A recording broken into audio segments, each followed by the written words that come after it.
Chennai Silks. I shall now take up sector-specific proposals. Promotion of exports of marine, leather and textile products. I propose to increase the limit for duty-free imports of specified inputs used for processing seafoods for export from the current 1% to 3% of FOB value of the previous year's export turnover. I also propose to allow duty-free imports of specified inputs, which is currently available for exports of leather or synthetic footwear, to exports of shoe uppers as well.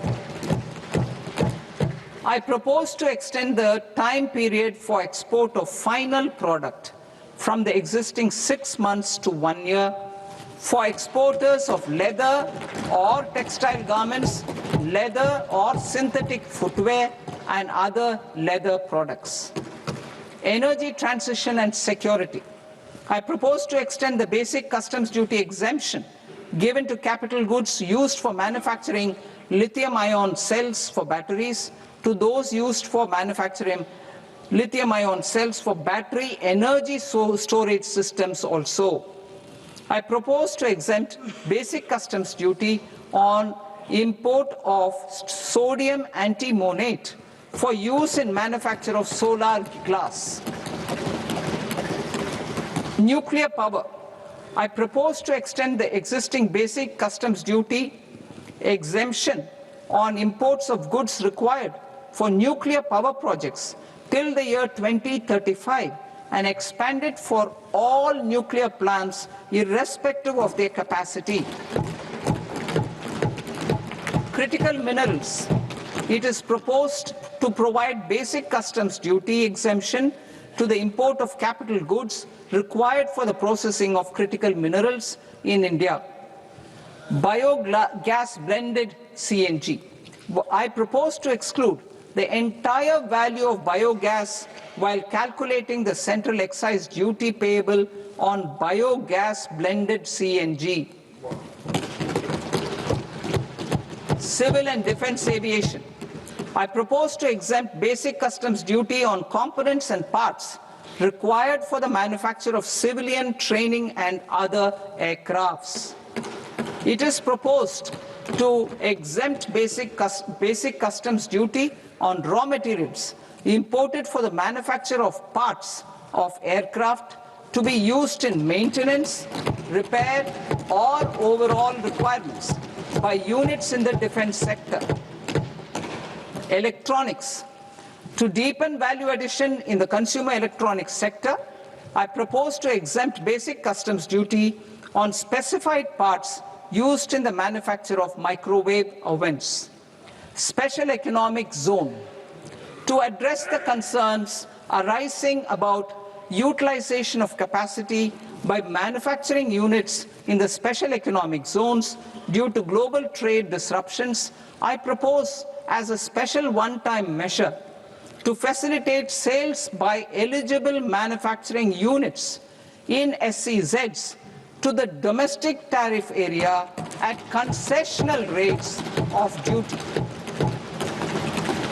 The quantity of such sales will be limited to a prescribed proportion of their exports. Necessary regulatory changes will be undertaken to operationalize the measures while ensuring level playing field for the units working in the DTA. Ease of living.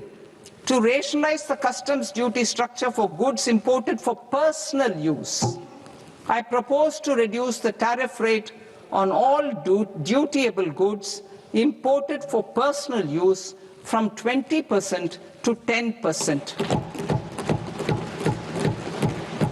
To provide relief to patients, particularly those suffering from cancer, I propose to exempt basic customs duty on 17 drugs or medicines. I propose also to add 7 more rare diseases for the purposes of exempting import duties on personal imports of drugs, medicines, and food for special medical purposes used in their treatment. Customs process. India's role and share in the global trade is poised for a major leap in line with our ambition and journey towards Vikasit Bharat. In this regard, I propose many measures for custom processes to have minimal intervention for smoother and faster movement of goods and greater certainty to the trade. Trust-based systems. I propose to enhance duty deferral period for Tier 2 and Tier 3 authorized economic operators, known as AEOs, from 15 days to 30 days. I propose to provide eligible manufacturer importers the same duty deferral facility. This should encourage them to get themselves accredited as a full-fledged Tier 3 AEO in due course. To provide greater certainty and for better business planning, I propose to extend validity period of advance ruling binding on customs from the present 3 years to 5 years.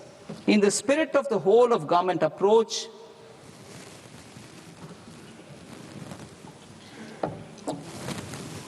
government agencies will be encouraged to leverage AEO accreditation for preferential treatment in clearing their cargo. Regular importers with trusted long-standing supply chains will be recognized in the risk system so that the need for verification of their cargo every time can be minimized. Export cargo using electronic sealing. Export cargo using electronic sealing will be provided through clearance from the factory premises to the ship. For import of goods not needing any compliance, filing of bill of entry by a trusted importer and arrival of goods will automatically notify customs for completing their clearance formalities. This will enable goods to be released immediately on arrival.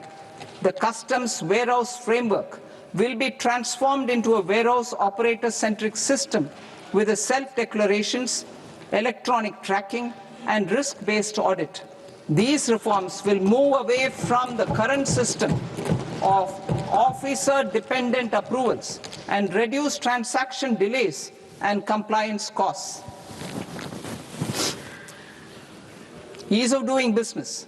Approvals required for cargo clearance from various government agencies will be seamlessly processed through a single and interconnected digital window by the end of the financial year. Processes involved in clearance of food, drugs, plant, and animal and wildlife products, accounting for about 70% of interdicted cargo, will be operationalized on this system by April 2026 itself. For goods not having any compliance requirement, clearance will be done by customs immediately after online registration is completed by the importer, subject to the payment of duty. Customs integrated system will be rolled out in 2 years as a single integrated and scalable platform for all customs processes. Utilization of non-intrusive scanning with advanced imaging and AI technology for risk assessment will be expanded in a phased manner with the objective to scan every container across all the major ports. New export opportunities to support Indian fishermen to fully harness the economic value of marine resources beyond our territorial waters. The following measures will be taken. A. Fish catch by an Indian fishing vessel in exclusive economic zone or on the high seas will be made free of duty. Landing of such fish on foreign port will be treated as export of goods. Safeguards will be put in place to prevent misuse during fish catch, transit, or transshipment. To support aspirations of India's small businesses, artisans, and startups to access global markets through e-commerce, I am pleased to announce complete removal of the current value cap of 10 lakh rupees per consignment on courier exports. In addition, handling of rejected and returned consignments will be improved with effective use of technology for identifying such consignments. I propose to revise provisions governing baggage clearance during international travel to address genuine concerns of passengers. The revised rules will enhance duty-free allowances in line with the present-day travel realities and provide clarity in temporary carriage of goods brought in or taken out. There are honest taxpayers who are willing to settle disputes by paying all their dues, but they get deterred due to negative connotation associated with penalty. They will now be able to close cases by paying an additional amount in lieu of penalty. Honorable Speaker, sir, with this, I commend the budget to this august House. Jai Hind.